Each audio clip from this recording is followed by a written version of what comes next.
Hello welcome back to కమ్మటి రుచులు. ఈరోజు నేను మీకు మా ఇంట్లో అందరికీ నచ్చే మటన్ క్రీమీ దావత్ రెసిపీ ఎలా చేయాలో చెప్తా రండి. ముందుగా స్టవ్ ఆన్ చేసి కుక్కర్ పెట్టుకుని 4 టేబుల్ స్పూన్ ఆయిల్ వేసుకోండి. తరిగిన ఉల్లిపాయలు, లవంగా, దాసన చెక్క, యాలకులు వేసుకుని బాగా మగ్గనివ్వండి. ఆ తర్వాత 250 గ్రామ్స్ మటన్ వేసి కలపండి. 1.5 టేబుల్ స్పూన్ అల్లం వెల్లుల్లి పేస్ట్ అండ్ సాల్ట్ వేసి మగ్గనివ్వండి.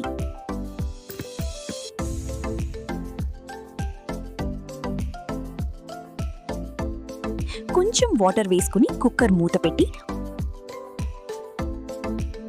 ఒక 6 to 9 విజిల్స్ రానివ్వండి. ఈలోపు మరో స్టవ్ మీద పాన్ పెట్టుకుని 500 గ్రామ్స్ పాలు వేసుకుని సర్కిల్గా కట్ చేసి పెట్టుకున్న ఆనియన్స్, గసగసాలు, జీడిపప్పు, కొత్తిమీర కాడలు వేసి బాగా మగ్గనివ్వండి.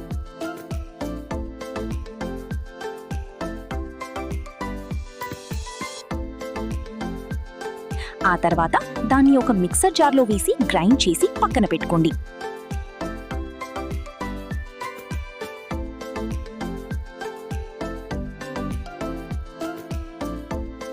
అండ్ ఈ ఉడికిన మటన్ని కడాయిలో వేసి కొంచెం సాల్ట్, గరం మసాలా, పసుపు, కారం వేసి ఆయిల్ సపరేట్ అయ్యే వరకు కుక్ అవ్వనివ్వండి.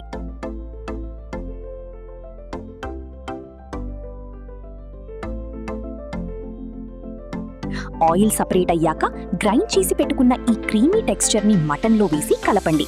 ఒక 20 మినిట్స్ లో ఫ్లేమ్లో పెట్టి కుక్ చేసిన తర్వాత లాస్ట్లో చాప్ చేసి పెట్టుకున్న పచ్చిమిర్చి, అల్లం అండ్ కొంచెం కసూరి మేథి వేసుకుని సర్వ్ చేసుకోవడమే. చపాతీ గానీ నాన్స్తో గానీ దీన్ని సర్వ్ చేస్తే ఇంకా మీకు పొగడ్తల వర్షమే. సో ట్రై చేసి ఎలా ఉందో కామెంట్స్లో చెప్పండి. సబ్స్క్రైబ్ చేయడం మర్చిపోకండి. Okay bye, see you in my next video.